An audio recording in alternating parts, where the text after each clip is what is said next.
Hi, I'm Diane Rocora, CEO of PartnerPath, and welcome to Technology Channel Videocast. With me, I have Charlene O'Hanlon. How you doing, Charlene? I'm great, Diane. How are you? Very good. You ready to talk about 10 channel terms everybody should know? Absolutely. Let's get started. Let's start with MSP. Managed services provider. So which means? Those are the guys who actually offer services rather than sell, say, a full-on software implementation to a customer. They offer it as a service that they kind of pipe in. And it's something that goes on the balance sheet as more of an operational expense rather than a capital expense. So next I'll do Contra Revenue.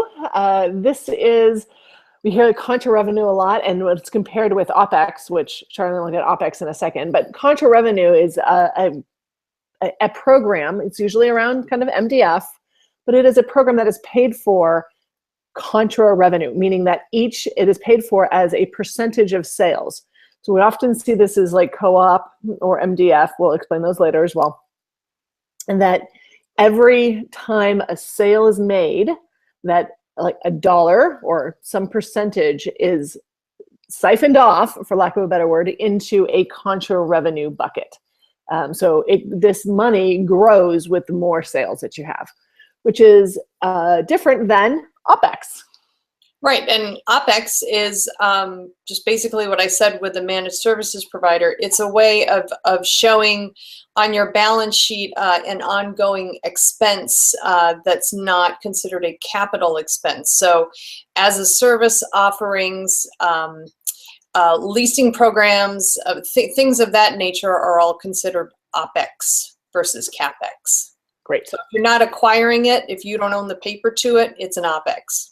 Other one is SPIF, which actually stands for Salesperson Incentive Fund. That's what the SPIF of SPIF stands for. A sales guy in the channel, a partner, does something, sells a particular product that you may be incentivizing around or reaches a goal, and you pay him. And it's usually like $100 or new TVs, or there's a lot of different incentives that people throw out to try to drive behavior.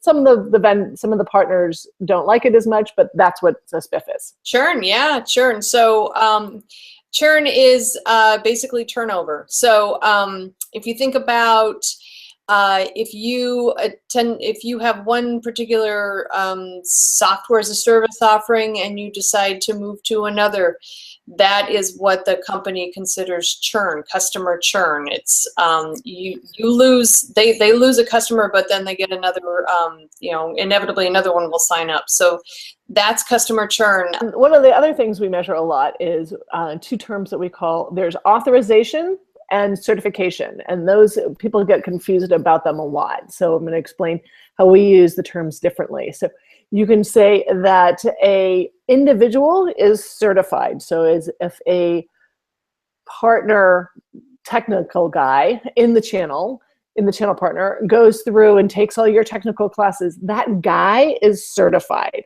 But you might need 2 certified guys to have the partner authorized. Right? You might have to have 5 certified guys. So an individual is certified and a company becomes authorized. CAM and PAM. Yeah, this one is kind of interesting because I think traditionally the partner account manager or the channel account manager, those people were pretty much tasked with kind of being the boss of the channel partners, if you will. They're the ones who are kind of that first line of defense for the partners to come to, and they gave them their marching orders every year. They helped them develop their roadmap, their plan for sales that year, and made sure that they did all the necessary training and certifications. But one of the others that people get confused about and ask a lot about is the difference between a portal and PRM. And people seem to think that they're interchangeable. They talk about it as a portal, or they talk about, hey, I need a new portal. Or PRM being partner relationship management software, which is kind of like CRM, which is customer relationship management software, but to manage your partners and your So the difference is really, portal is mostly defined as a place where the partners can come in and get access to content. Right? They're downloading white papers or they're downloading presentations from your partner portal. Now, this has kind of grown into thinking that all of the infrastructure to manage your partners and their deal registrations and their co-ops and their MDF and two others that we're about to talk about are all in that system. So that's really PRM, partner relationship management, rather than portal. And we even think that the PRM title is going to go away, but that is what it is for now. All right, the next two, MDF and co-op, they go together. These are our last two. People used to use them interchangeably, and it gets a little confusing. They are both around co-marketing with your partner, but they are different ways to engage a partner in co-marketing. So MDF is traditionally market development funds. That's what the MDF stands for. Basically a bucket of money, which we would call OpEx. Remember back to the beginning. So it's a bucket of money that your marketing department has probably put aside at the beginning of the year or every quarter. It's not based on contra revenue.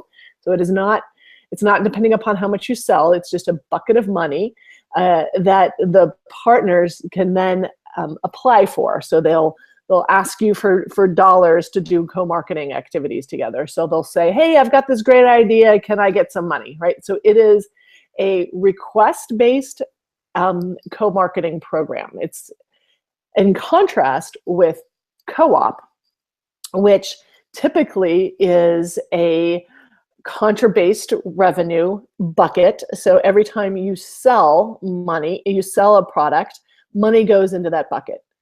So if you sell $1 million, it's usually somewhere like 2%. So 2% would go into your co-op bucket.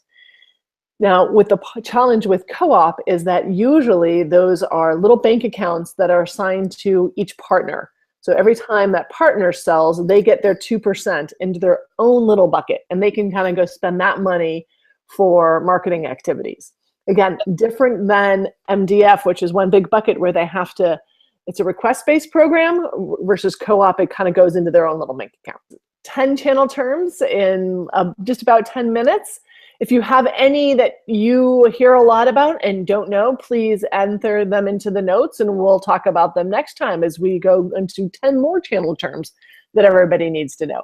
Thank you, Charlene, for hanging out with me on the channel terms on the TCGC. Let's say that 10 times fast. Easy for you to say. Thanks, Diane.